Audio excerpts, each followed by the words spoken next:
saya pertama kali mecahin rekor tuh di 2021 waktu 5:25. Oke. Habis itu dipecahin langsung sama Fredrik, Kak. Teman-teman saya yang sudah nggak manjat itu pada nyesel karena saya bisa sampai bisa kuliah gitu. Coba kalau nggak dipanjat tebing saya mungkin jadi anak-anak yang nggak jelas gitu. Halo Sport Friends, jumpa bareng aku Yohana Margareta kali ini di Metro Sport Podcast. Dan spesial buat teman-teman semuanya, akan ada tamu spesial yaitu 2 Spiderman Indonesia yang baru-baru ini sudah menelurkan banyak sekali medali emas di kancah kejuaraan nasional dan juga internasional. Siapakah mereka? Langsung saja perkenalkan, sudah hadir bareng aku kali ini adalah Fredrik Leonardo dan Kiromal Katibin. Hai guys, tepuk tangan dong.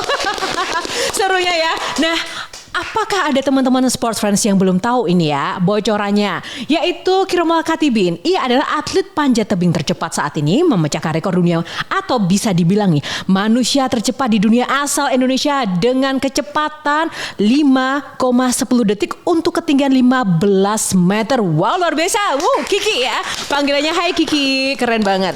Dan juga ada Fredrik Leonardo yaitu memenangkan medali emas Climbing World Cup International Federation Sport Climbing 2022 di USA dengan perolehan waktu tercepatnya 5,20 detik untuk 15 meter ketinggian. Wow, keren sekali. Boleh tepuk tanya lebih kencang untuk diri sendiri? Oke, teman-teman, apa kabar? Sehat Kiki, Fredrik? Alhamdulillah sehat. Alhamdulillah ya, semangat ya. Kemarin aku lihat video kalian ya memanjat tebing dengan 5 point something detik di ketinggian 15 meter, itu luar biasa banget. Kalian makannya apa sih? Kiki makannya apa, Ki? Kalau makan kita kan ada ramuan spesial?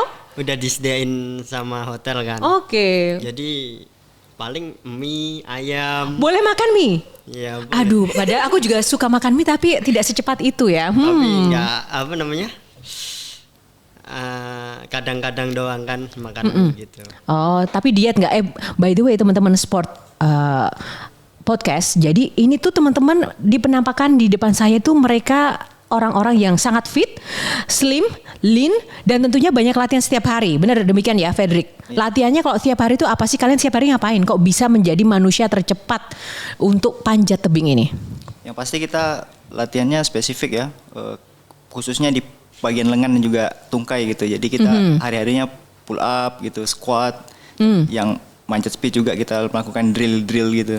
Nah itu sebenarnya juga setiap hari aku di gym juga kayak gitu ya. Tapi kenapa nggak bisa kayak gitu ya? Tapi by the way teman-teman semuanya, Sport Friends, ini kalau si Kiki ini asalnya dari Batang, Jawa Tengah, dan kalau Fredrik dari Pontianak, Kalimantan Barat. Jadi intinya mereka ini adalah anak-anak daerah dari kota kecil yang memiliki prestasi besar. Tepuk tangan lagi dong. Yeah.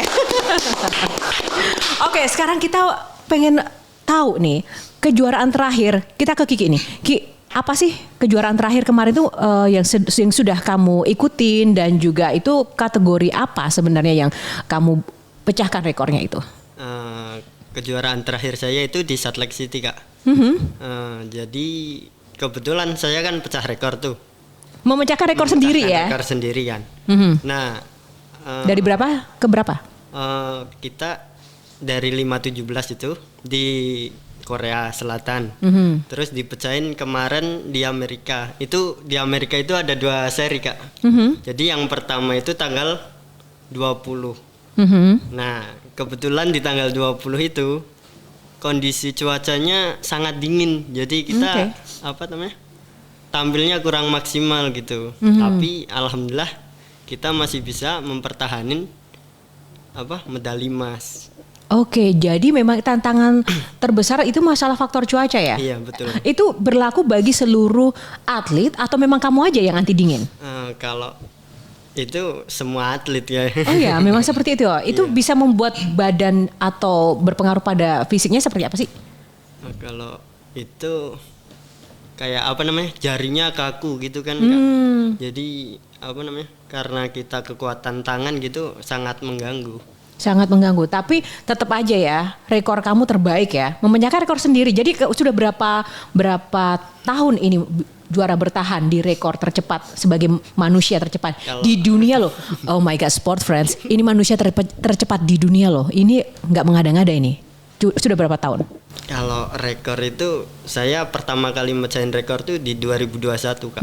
Jadi sebelumnya kan rekor itu dipegang oleh atlet Iran Oke. dengan waktu 5:48 tuh. Terus saya pecahin Pecah telur. waktu 5:25. Oke. Habis itu dipecahin langsung sama Fredrik Kak. Oh Fredrik, wow. Oh Indonesian final. Sama Fredrik dulu. Saya dulu kan. Kamu? 5:25. Terus Fredrik? sama Fredrik 5:20. Terus sekarang kamu lagi? Di Korea kemarin. Saya 5:17.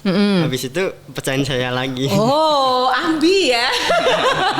Tapi bagus, positif soalnya. Nah, ini Fredrik ini kan juga termasuk sahabat, tapi juga di bidang yang sama sebagai kompetitor juga, saling memecahkan, tapi tidak memecahkan keharmonisan kalian kan di dunia nyata. Betul. Fredrik gimana nih? Kalau melihat pertemanan di dunia olahraga dalam bidang yang sama ini, itu benar-benar menjadi support kamu atau wah kompetisi ini, kompetitor banget nih si Kiki ini, atau gimana kamu bisa kemudian bersaing dengan dia? Ya kalau menyikapinya saya Kiromal Katibin ini yang membantu saya dalam fokus gitu ya. Oh. Iya, karena saya sadar gitu bahwa nggak selamanya kita ini bisa tampil maksimal, jadi Kiromal ini bantu saya buat jaga, buat tetap semangat gitu, tetap ingat latihan keras gitu.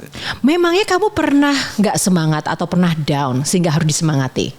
Ya kalau misal lagi capek, kadang kalau misalnya memang lagi ada kendala seperti cedera gitu ya, kadang kita mikir nggak terlalu ngotot gitu. Tapi kalau kita lihat di latihan, lihat penampilan Katibin ya jadi kayak kepacu lagi kita buat latihan lebih maksimal gitu. Oh seperti itu. Sebenarnya tantangan terbesar itu apa ya namanya? Apa sih? Misalnya potensi-potensi sebagai atlet panjat tebing ya, cederanya itu yang paling parah itu apa? Pernah mengalami apa?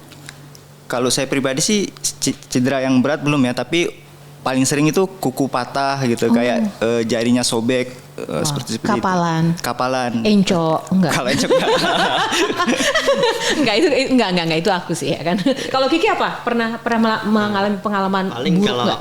Kita itu seringnya ini jari tipis gitu. Jari tipis tuh permukaan jarinya mengikis gitu ya? Jadi kan karena kita kecepatan gitu sering pegang poin, jadi kita kadang kalau latihan malah di plester Kak jarinya. Oh wow. Biar kan nggak sakit gitu. Ya kadang juga dilem gitu jarinya. Dilem? Iya, di bagian ini sela-sela kuku itu. Dilem pakai lem apa? Alteco gitu. Lem Alteco? Iya. Kenapa memilih lem Alteco? Ya karena bisa memberikan lapisan gitu ya. Beku, kaku gitu ya. Gitu. Jadi nggak langsung poin, kita nyebutnya poin, batunya itu poin ya. Jadi nggak langsung kontak langsung ke kulit kita gitu. Itu efektif ya? Efektif. Dan selalu melakukan itu kah atau di momen-momen tertentu? Kadang-kadang aja kalau memang kita lagi program yang drillingnya banyak, pengulangan repetisinya gitu, kita kadang pakai. Oh wow, ini menarik sekali. Oke, sebelum nanti mendalam masalah tantangan-tantangan terbesar ya. Guys, teman-teman, ini kita tahulah tidak semua orang itu aware dengan yang namanya olahraga panjat tebing. Ya kan, aku juga pernah panjat tebing, turun tebing pernah, tapi tidak seperti kalian karena tidak menyangka juga ini menjadi satu olahraga yang memang akan menjadi kategori khusus gitu ya untuk kejuaraan dunia. Bahkan mungkin orang-orang di luar sana belum tentu loh ngeh gitu kan dengan seberapa kerennya ini olahraga. Oke, sekarang aku mau tanya dulu mungkin ke Fredrik ya. Fredrik, itu gimana cerita kamu bisa-bisanya nih jadi atlet panjat tebing? Emang cita-cita dari awal atau mungkin seperti apa? Ya awalnya nggak ada cita-cita di situ. Ketika saya SMA gitu ya, saya bergabung di organisasi pecinta alam. Nah dari situ oleh pembina saya dikenalkan dengan olahraga panjat tebing dan dari situ saya mulai tertarik sama olahraga panjat tebing. Suka alam juga, Mapala gitu suka? Iya, saya suka kegiatan outdoor seperti itu. Sejak saat itu menggeluti? Iya, menggeluti dan concern di situ. Dari tahun berapa sudah menggeluti bidang ini? Kalau yang seriusnya itu di 2014. Tapi kalau kenalnya dari 2012 waktu kelas 1 SMA gitu. Kelas 1 SMA. Iya. By the way, ini Fredrik usianya 25 tahun loh, masih muda. Tepuk tangan dong. Wow, sudah jadi juara dunia, medali emas, luar biasa. Nah, Fredrik ini kan panjat tebing ini banyak konsekuensi dan resikonya. Tidak dipungkiri ada konsekuensi nyawa juga loh. Seandainya ada gagal gitu atau mungkin ada kecelakaan, amit-amit ya. Tapi itu konsekuensi yang memang selalu diukur oleh para atlet dalam bidang olahraga apapun. Nah, tidak semua orang tua mendukung itu. Kalau orang tua Freddy gimana melihat pilihan anaknya?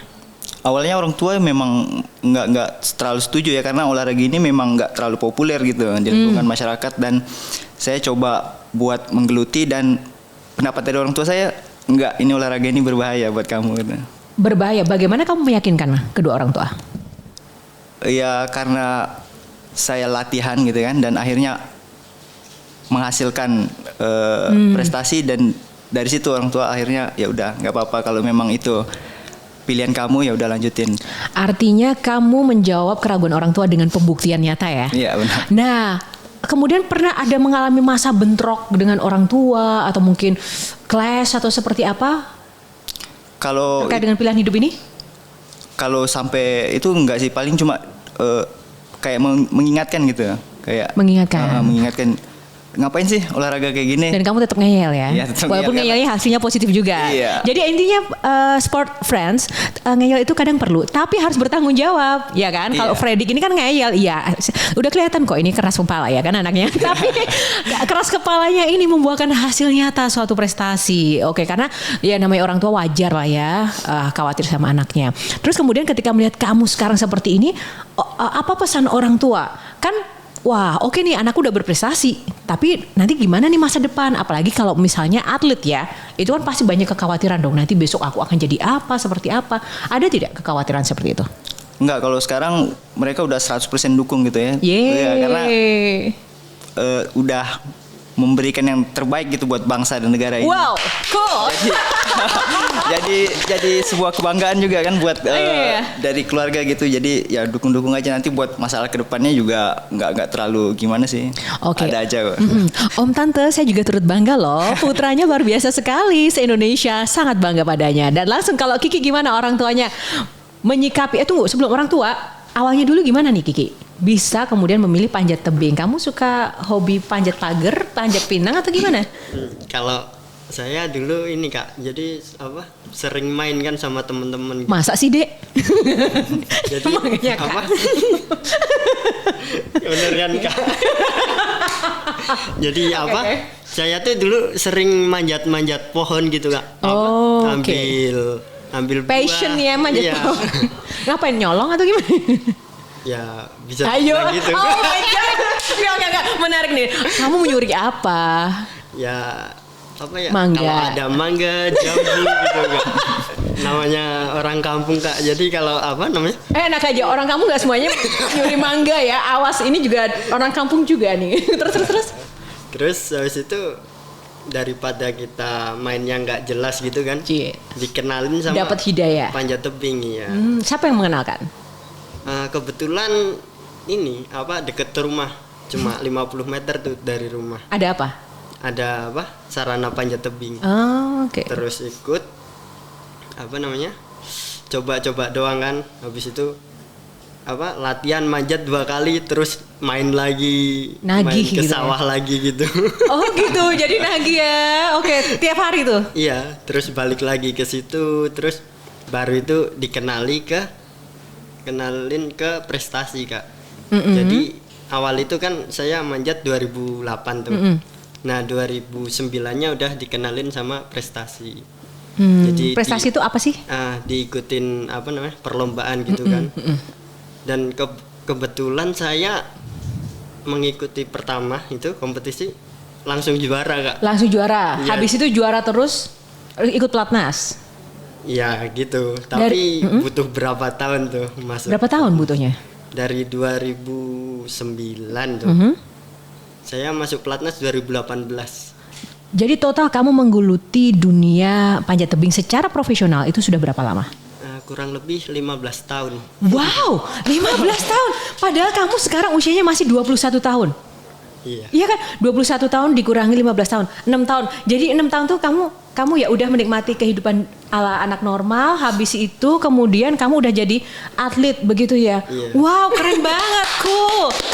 Kamu merasa masa mudamu itu terenggut tidak ketika kamu memilih jalan hidup menjadi atlet panjat tebing ini? Atau memang ini ya udah part of your life? Kalau saya sendiri sih udah seneng gitu, udah jadi hobi kan. Oke, jadi benar-benar melakukan apa yang benar-benar dicintai ya? Iya betul Kak. Nah, tapi ya ketika kalian menjadi atlet panjat tebing kan banyak konsekuensi. Kalian harus disiplin, kalian harus menyediakan waktu untuk latihan, nggak boleh begini, nggak boleh begitu. Kehidupannya nggak biasa. Nah itu bagaimana kalian menyeimbangkan agar kalian juga tetap bisa menikmati hidup? Kalau kamu Ki gimana Ki? Nah, kalau saya sendiri sih kita kan udah berkorban untuk keluarga gitu kan ya Kak. Jadi kita berlatih di sini juga udah ninggalin temen gitu kan masa-masa bermain. Tapi kita di sini juga berlatih tuh kayak ada keluarga di sini, keluarga kedua gitu. Jadi kayak Fredrik juga udah kayak keluarga Saudara. saya. Gitu. Iya. Jadi nggak pernah merasa kesepian dan selalu benar-benar bisa menikmati dan bersyukur ya jalan hidup dan juga berkatnya bentuknya jauh lebih luar biasa seperti ini ya. Ini hanya masalah bentuk kehidupan aja ya yang kadang harus kita benar-benar nikmati dengan sungguh-sungguh. Kalau Fredrik gimana itu tadi menikmati masa-masa yang mungkin tidak seperti orang-orang atau anak-anak di luar sana di usia muda ya kan yang bebas mungkin main, jalan-jalan atau mungkin seperti apa? Malah kamu mendedikasikan hidup kamu gitu sebagai atlet untuk negara. Ya itu emang udah jadi pilihan saya waktu itu ketika direkrut ke Platnas kan saya posisinya masih kuliah gitu. Dan akhirnya saya harus milih nih apakah saya pendidikan atau panjat tebing dan akhirnya saya milih panjat tebing. Dan pilihan saya itu emang ada konsekuensinya gitu. Jadi saya harus meninggalkan pendidikan, meninggalkan keluarga dan fokus gitu. Harus menjalani kehidupan di Platnas yang disiplin dan juga harus latihan keras seperti itu Kak. Meninggalkan pendidikan tuh maksudnya gimana? Ya kuliahnya saya cuti gitu Kak. Oke. Cuti kuliah. Tapi sebenarnya syarat untuk bisa menjadi bagian dari tim Platnas panjat tebing atau menjadi atlet panjat tebing itu sebenarnya apa sih requirement-nya yang memang harus dipenuhi, Fredrik? Kalau itu sebenarnya keputusan dari kepala pelatih ya Kak.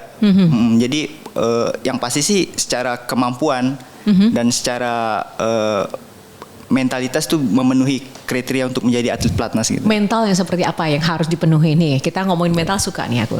Coba, mental seperti apa yang harus dipenuhi? Ya mental kalau kita nyebutnya sih mental juara gitu. Mental berlatih dan bertanding. Disiplin ya? Disiplin. Mental juara itu harus ada ya? Iya, harus siap lahap segala program yang dikasih sama pelatih. Kamu kayak gitu? Ya pasti karena Pastilah namanya juara ya. Kalau nggak mungkin juara. Oke, kalau Kiki, apa yang memang harus dipenuhi dan dituntut dari kamu gitu kan, khususnya untuk bisa masuk tim dan menjadi andalan tuh apa? Yang pertama ya kita harus semangat kan berlatih kan. Jadi kita tuh untuk mencapai di tim Platnas itu nggak gampang. Jadi emang dari daerah terus seleksi ke ke nasional gitu kan. Jadi itu kita selalu dipantau Kak. Jadi untuk pengambilan tim itu sangat ketat gitu. Nah, kalau ngomong-ngomong soal mental tadi, menurut diri kamu sendiri, menilai diri kamu sendiri, kekuatan terbesar kamu tuh apa sehingga kamu bisa menjadi manusia tercepat di dunia saat ini? Ini nggak main-main ya Kiki, manusia tercepat di dunia. Kamu udah ngalahin Spider-Man dan siapapun di dunia ini loh, dengan jumlah penduduk miliaran orang. Itu luar biasa, nggak main-main.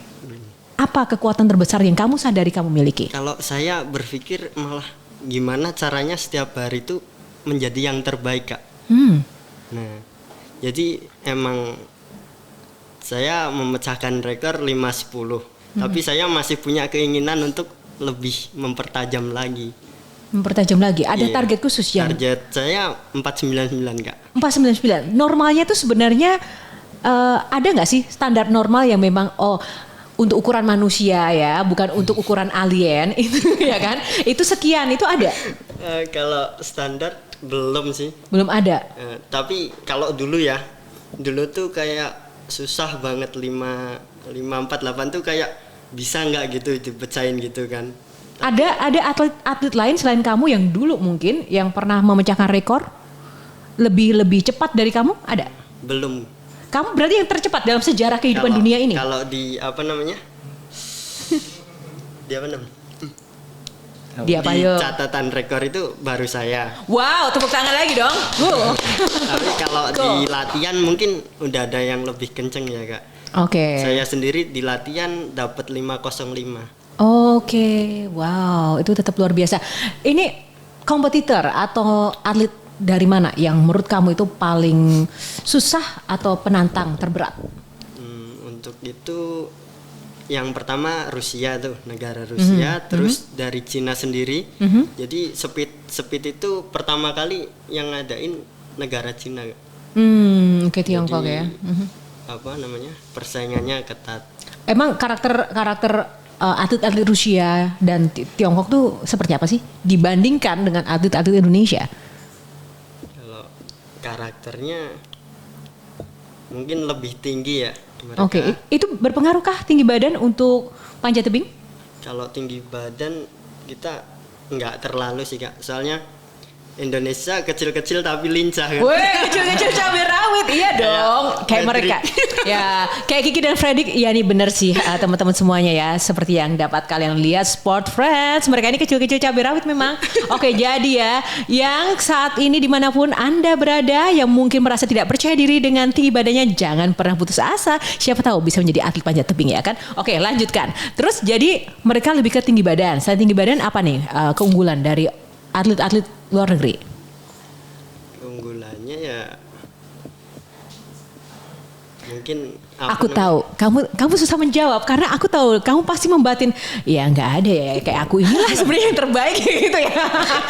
tapi nggak boleh jumawa ya. Tapi aku tahu aku tahu maksudnya bahwa ya ketika kita sudah berada di titik terbaik ini ya pada akhirnya kita bisa mengalahkan segala tantangan dan juga tidak bisa juga mengcompare diri kita ya dengan orang lain karena Kiki dan juga Fredrik yang aku tahu tadi kita ngobrol gitu kan emang orang yang sangat tahu tentang kapasitas, tentang kelebihannya itu kan juga mental juara ya. Jadi benar-benar tidak mudah untuk minder walaupun mungkin ada orang yang lebih hebat kompetitor. Itu mental juara nggak sih Fredrik menurut kamu? Ya itu menurut saya bagian dari mental juara seperti itu.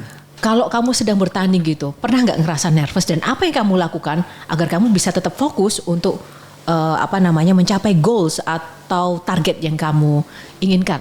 Kalau nervous ya pernah waktu di awal-awal pertama kali ikut event internasional. Terus yang membantu saya tetap fokus ya saya ingat gitu. Latihan saya yang udah saya lakuin berjuta-juta kali pengulangan pemanjatan gitu. Nggak mungkin saya sia-siain di kompetisi hanya karena nervous lihat atlet dari luar negeri yang lebih tinggi badannya dan terus. Nggak keder ya. Iya. Itu bagus. Ada nggak yang menginspirasi kamu dalam menjalani profesi ini? Nah itu dia.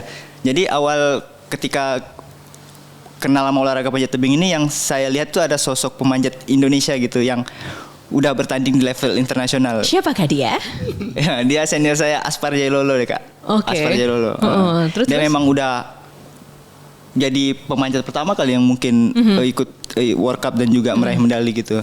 Jadi saya terinspirasi dan termotivasi oleh beliau gitu. Dia ikonik banget orangnya. Ketemu dan ngobrol pernah? Kita satu tim. Iya, tim. Terus ketika kemudian Kiki juga adore atau juga inspirasinya sama? Iya betul sama. Nah, apa pesan yang disampaikan oleh sang inspirator itu kepada kalian agar tetap bisa jaya sebagai anak muda Indonesia yang berprestasi? Wow. Apa Ki? Kalau dia selalu selalu ngomong umur boleh tua tapi semangat tetap ini. Ini dia, ini quotesnya nggak boleh. Ini aku suka. Umur boleh tua tapi semangat harus tetap muda. Tetap muda. Boleh diulangi sekali lagi apa? Umur boleh tua. Umur boleh tua, semangat harus muda. Fredrik belum ngomong. Sekali lagi yuk. Umur boleh tua tapi semangat harus muda. Ini aku suka ya kan. Iya, aku setuju banget ya. Jadi artinya kan sekarang orang tuh kadang melihat bahwa profesi sebagai atlet itu kadang membuat banyak anak-anak yang bertalenta di luar sana itu kemudian berpikir ulang nanti karir aku gimana karena kalau udah masuk ke dunia olahraga itu kan ada batasan waktu bukan apa-apa karena masalah fisik dan usia. Nah, tapi kan aku percaya ya, ini kalau kalian gimana? Bahwa ya pada akhirnya ketika kita melakukan yang terbaik dan kita berprestasi, pada akhirnya yang lain-lain akan ngikutin. Kalian sempat merasa khawatir tentang masa depan nggak ketika kalian memilih jalan hidup ini? Fredrik dulu. Kalau dari saya malah panjat tebing ini masa depan saya. Yeay! So cool. Iya. Benar ya? Iya. Jadi kamu sempat kepikir nggak besok 5 atau 10 tahun dari sekarang aku mau jadi apa sih? Akan tetap di panjat tebing atau apa ya yang kamu lakukan dengan bekal kamu ini? Kalau nggak kenal panjat tebing mungkin saya udah jadi guru mungkin ya, jadi guru. Tapi karena saya udah fokus dan memang ini hobi dan memang ini menghasilkan ya, dan dari situ akhirnya segala sesuatunya ngintil gitu. Oh. jadi nggak perlu, saya nggak terlalu khawatir masalah masa depan ya. Karena do your best di momen saat ini ya. Yeah. Karena kita nggak pernah tahu ya kita akan hidup di dunia ini sampai kapan ya kan. That's good idea. Terus kalau Kiki gimana? Pernah nggak ngerasa khawatir? Aduh 10-20 tahun besok gue mau jadi apa gitu? Kalau saya malah panjat tebing sama masa depan saya. Jadi emang dulu tuh kan kita yang cerita di kampung itu kan manjat bareng-bareng gitu. Teman-teman saya yang yang sudah nggak manjat itu pada nyesel. Kenapa? Karena saya bisa sampai bisa kuliah gitu. Coba kalau nggak di panjat tebing saya mungkin jadi anak-anak yang nggak jelas gitu di kampung. Kok ngomong nggak jelasnya sambil lihat aku sih. Oh gitu ya. Jadi dari panjat tebing ini kalian juga banyak benefitnya ya. Iya. Boleh dikasih tahu dong benefit dari hasil kerja keras kalian itu apa yang sudah didapat Kiki? Kalau saya tentunya sekolah pertama itu dari SD sampai kuliah sekarang saya dapat beasiswa. Jadi, wow, keren sekali. Terus dari sampai sekarang di provide ya hidupnya ya. Iya, betul. Cool. Kalau Fredrik, apa benefit yang benar-benar paling dirasakan mengubah hidupmu ketika jadi atlet panjat tebing? Ketika jadi atlet panjat tebing ya yang pasti pengalaman yang saya dapat gitu, bisa bertanding di luar negeri, terus punya kenalan orang-orang yang luar biasa seperti atlet, juga orang-orang yang sangat penting di Republik ini juga. Tapi kalian masih pengen ingin melanjutkan sekolah lagi atau gimana nggak sih, Fredrik? Kalau kepengen sih ya pengen mau lanjut S2 gitu. Lanjut S2. Iya. Kalau Kiki? Kalau saya S1 belum selesai Kak. Belum selesai, Ini dilanjutkan masih dulu. semester 8. Masih semester 8 ya. Karena masih 21 tahun juga ya, masih banyak waktu, tapi tetap cita-cita untuk melanjutkan pendidikan itu selesai ada ya? Harus ada dong. Masa kamu mau jawab enggak? Oke. Terus kemudian ngomong-ngomong nih, kalian punya waktu luang nggak sih untuk bersantai, untuk menikmati kehidupan pribadi gitu ada? Kalau bersantai tetap di hari libur kita memang maksimalin gitu buat kata anak-anak itu mungkin me time gitu. Me time. Anak jaksel banget ya. Kiki juga ya, ada. Nah, tapi guys, apa sih sebenarnya yang membuat atlet panjat tebing Indonesia ini lebih keren, lebih cepat untuk kategori speed dibandingkan atlet-atlet lain? Kekuatannya tuh di mana? Karena ini penting banget untuk kita tahu ya. Karena kadang kan kita itu tadi kembali pada merasa inferior gitu loh, ya kan, dengan kapasitas dan kualitas atlet sendiri, anak-anak sendiri, padahal kalian sudah membuktikan, mematahkan stigma itu. Kalian hebat, anak Indonesia dari daerah pula. Apa nggak bangga? Apa kelebihan atlet kita dibandingkan yang lainnya? Fredrik? Kelebihannya karena kita memang udah konsen. Udah konsen kita di pelatnas gitu, kita memang disiapkan untuk latihan gitu. Jadi nggak ada waktu buat main-main lagi gitu. Gitu. Kayak militer ya. Iya. Oh, gitu ya Ki ya? Iya betul. Kalau ngomong-ngomong masalah mimpi dan juga cita-cita nih, ada nggak sih target-target khusus yang ingin kalian capai gitu dalam profesi ini? Ada nggak? Target saya sebagai atlet ya pengen banget gitu, pengen banget meraih medali emas di Olimpiade, karena itu merupakan prestasi tertinggi gitu buat atlet gitu, sebuah kebanggaan. Terus kalau Kiki? Saya sendiri sama. Jadi target utama itu Olimpiade 2024 itu medali emas. Dan kedepannya mungkin saya kalau target pribadinya ingin jadi pengusaha gitu kan. Ingin jadi pengusaha. Oh, keren juga loh. tapi ngomong-ngomong katanya nih ya kan, katanya Pak Presiden Joko Widodo mampir ke rumahnya Kiki ya. Bener nggak? Boleh diceritain kapan dan ngapain kok Presiden Jokowi ke rumahnya Kiki? Itu beritanya Kak, tapi belum tahu juga sih. Nggak hubungin orang di rumah? Saya juga nggak dikabarin gitu. Tapi sempat dikirimin fotonya ya, ada di rumah Kiki. Iya. Ya berarti kalau ada fotonya bener kali Ki. Tapi memang belum sempat ini ya, hubungin keluarga. Iya, belum sempet. Oh gitu ya. Berarti itu memang, apakah mungkin ada saudaraan atau kenal sama Presiden? Atau memang karena prestasi luar biasa ini ya Presiden datang ke sana ya? Itu kebetulan ada acara di Batang, kunjungan kerja gitu. Jadi Oh mungkin gitu. pas banget. Siapa yang kasih info pertama kalau Presiden di rumahnya Kiki? Malah ini siapa? Orang lain. Orang lain ya, orang rumah malah enggak ya, pengennya Iya, belum. kasih surprise pengen ketemu Kiki tapi malah nggak ketemu, ketemunya orang tuanya ya. Nggak tahu juga itu Kak. Loh, iya ya. Oke teman-teman, ini seru banget ya. Nanti kita mau ngobrol-ngobrol santai, tapi aku mau kasih games kalian dulu ya. Kan kalian atlet nih, udah khatam lah ya sama yang namanya permainan, iya kan? Nah ini kita saat ini pengennya mainnya tebak-tebakan. Sebenarnya tidak tebak-tebakan sih, aku pengen kalian, karena kalian ada kategorinya speed, jadi ini kita mau jawab pertanyaan aku dengan speed yang cepat. Speed question. Speed question. Jadi jawab pertanyaan aku dengan cepat. Apapun yang aku tanyakan jawab saja. Harus cepat ya. Kalau siapa yang paling cepat dia yang dapat. Dapat apa nanti biarlah produser aku yang akan memberikan hadiah untuk kalian, bukan aku ya. Oke. Speed question ya. Secepat apa kalian bisa menjawab pertanyaan? Apa saja pertanyaannya ya harus dijawab. Jujur ya. Jujur. Oke, santai dulu nih. Frederick dulu ya. Spiderman atau Batman? Spiderman. Spiderman, Superman? Spiderman. Nyontek. Tim bubur diaduk atau tidak diaduk? Diaduk. Diaduk. Tim bubur diaduk atau tidak diaduk? Diaduk. Diaduk. Jomblo atau jadian? Jadian. Jomblo atau jadian? Jadian. Oke. Nonton film atau dengerin musik? Film. Film atau musik? Oke.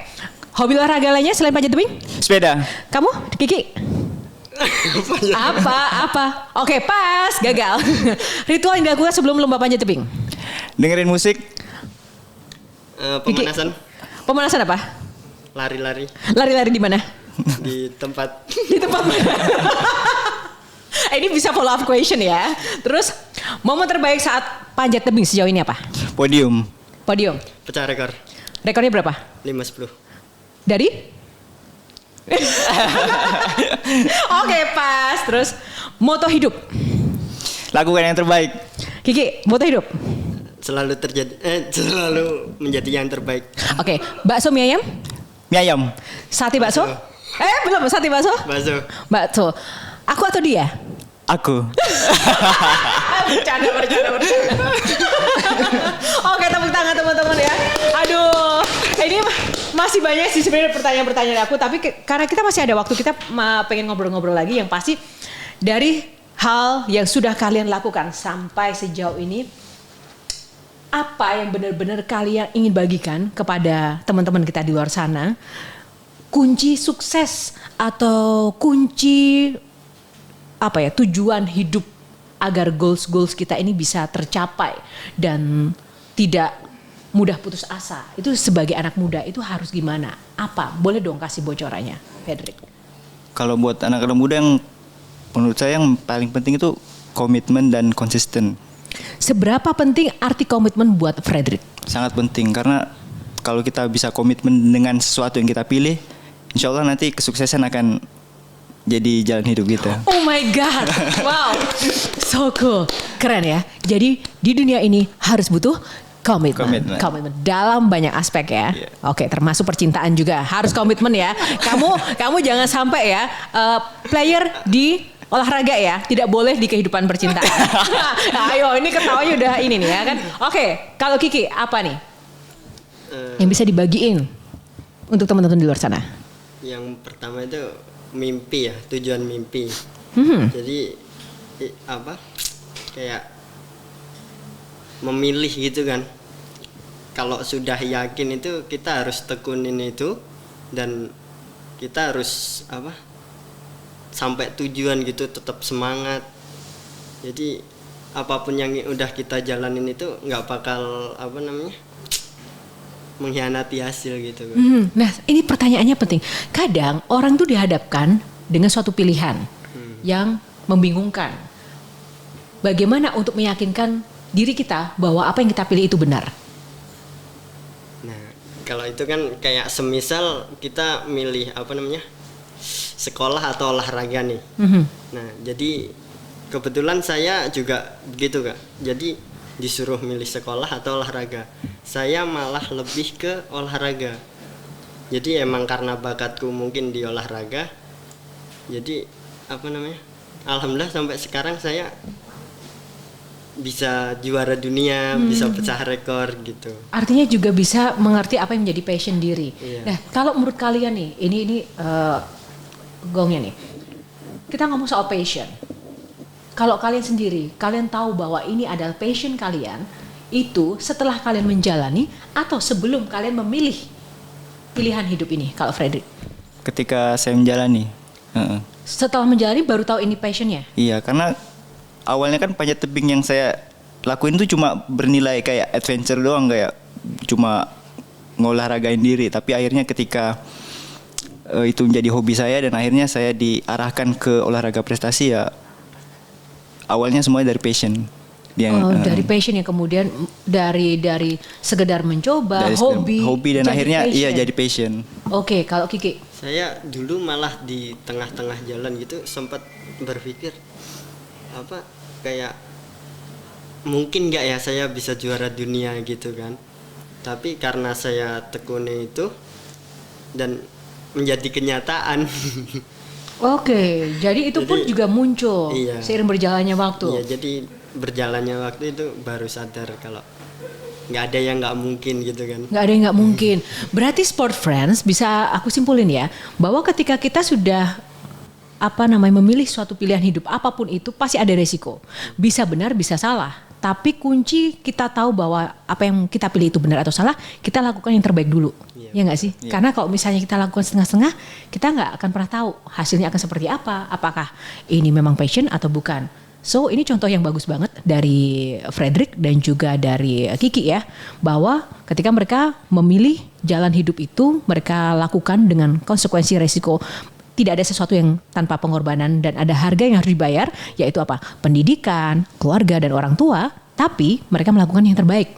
Dan dari perjalanan itulah mereka menemukan passion yang mengantarkan mereka menjadi manusia tercepat di dunia asal Indonesia, asal Batang dan juga Pontianak. Tepuk tangan dong dimanapun Anda berada. Oh my God, ini keren banget ya teman-teman. Guys, terima kasih loh, kalian tuh duo keren banget, duo Spider-Man Indonesia yang di kesempatan ini juga tidak hanya berbagi untuk teman-teman kita di luar sana, Sport Friends di luar sana dimanapun mereka berada, tapi juga suatu kehormatan ya, aku bisa berhadapan dengan dua pahlawan pembawa nama harum Indonesia yang besok juga masih akan terus latihan dan juga berlaga di kancah-kancah internasional lainnya. Ini pelajaran sekali buat aku untuk terus persisten dengan passion yang sedang digeluti tentu saja ya. Terus kemudian tadi umur boleh tua tapi semangatnya harus muda.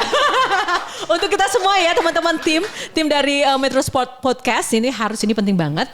Dan yang ketiga adalah semangat. Nah, oke, sebagai penutup, aku sih sebenarnya kok susah ya untuk mengakhiri perbincangan ini, tapi mau gimana ya, mencari-cari aja ini pembicaraan. Tapi gini, sebagai penutup closing statement. Bagaimana caranya agar kita tetap memiliki semangat dalam keadaan apapun, suka maupun duka, agar kita tetap bisa melangkah maju tapi tidak mundur. Fredrik, closing statement. Tetap ingat dengan tujuan di awal. Tujuan di awal? Harus tercapai agar kita tetap konsisten melaksanakan apa yang telah kita mulai. Oke, terakhir, kamu melakukan ini semua untuk siapa? Saya lakukan ini semua buat nama bangsa Indonesia. Wih, keren. Kiki? Tetap ingat tujuan. Tetap semangat ya. Untuk siapa kamu berjuang berdarah-darah seperti ini? Adakah orang, adakah sosok atau siapa yang menjadi goals untuk kamu banggakan? Kalau saya orang tua. Untuk orang tua dan negara ini. Weh, oh my god. Terus ada lagi yang ingin disampaikan? Mungkin terima kasih udah mendoakan kami semua sehingga kami bisa tampil maksimal dan bisa bertahan di juara dunia dan semoga kita bisa mendapat medali emas di Olimpiade Paris 2024. Amin. Wow, amin, luar biasa sekali. Terima kasih ya teman-teman, Kiki dan juga Fredrik untuk waktunya sudah bergabung dalam Metro Sport Podcast, dan ini kesempatan yang istimewa buat kami semua. Dimanapun kalian berada, yang pasti kami akan selalu mengawal pergerakan kalian menjadi juara dimanapun dan kapanpun. Dan kalau menang jangan lupa undang-undang kita juga ya. Nanti ingat ya, jangan sombong ya kalau nanti diajak ngobrol lagi ya bersama Metro Sport Podcast, oke? Siap gak? Siap, oke. Ini komitmen ya, awas ya. Nanti kalau kita telepon, ini siapa sih? Oh Yohana, oh no, awas ya. Komitmen, Freddy kamu bilang komitmen, Kiki komitmen ya. Kita harus jaga komitmen untuk saling mendukung satu sama lain. Oke, terima kasih waktunya teman-teman dan juga Sport Friends. Ini tadi ada perbincangan seru bareng duo Spiderman yang luar biasa, atlet panjat tebing Indonesia, Fredrik dan juga Kiki, yang tentu saja kita harus doakan mereka sama-sama untuk terus sukses, berjaya, segala impian dan tujuan hidup yang mulia yang ada dalam benak mereka bisa terkabul, dan juga orang tua dan keluarga mereka turut berbangga, bangsa Indonesia berbangga, semuanya sehat untuk mensupport segala langkah yang diinginkan karena kerja keras mereka sangat-sangat wow, luar biasa sekali. Dan semoga perbincangan ini juga menginspirasi Sport Friends dimanapun Anda berada. Dan saya Yohana Margareta, undur diri dulu ya. Sampai ketemu dalam Metro Sport Podcast selanjutnya. Bye-bye. Semangat. Woo! Thank you guys. Thank you.